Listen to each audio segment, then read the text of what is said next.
Kompas Sulsel, saudara, di mana Kejaksaan Negeri Makassar menetapkan Andi Rahim Bustam, mantan Direktur PD Pasar Raya, sebagai tersangka kasus pungutan liar sewa los pasar Pak Baeng-Baeng. Pelaku diduga terlibat dalam kasus sewa los dengan cara menaikkan harga sewa di luar kewajaran. Senin 14 Agustus 2017, Kejaksaan Negeri Makassar akhirnya merilis tersangka baru kasus sewa los pasar Pak Baeng-Baeng Makassar. Kali ini yang jadi tersangka adalah mantan Direktur PD Pasar Raya Andi Rahim Bustam. Penetapan tersangka Rahim Bustam berdasarkan fakta persidangan dengan terpidana Laesa Andi Manggong yang tak lain bawahannya.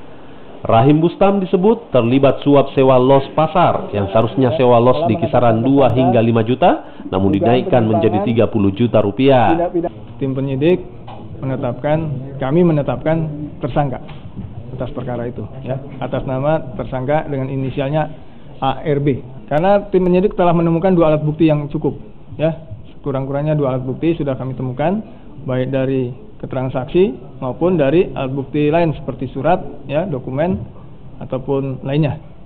Perannya turut serta atau kerjasama ataupun penganjuran, ya, itu penganjuran dari kasus yang telah divonis oleh Pengadilan Negeri Makassar dengan nama terpidananya Saudara Laesa. Kejaksaan Negeri Makassar pun segera memanggil Andi Rahim Bustam untuk dilakukan pemeriksaan sebagai tersangka. Sementara itu tim penyidik terus mengembangkan kasus ini dan mencari kemungkinan tersangka lain. Rama Pratama, Kompas TV Makassar.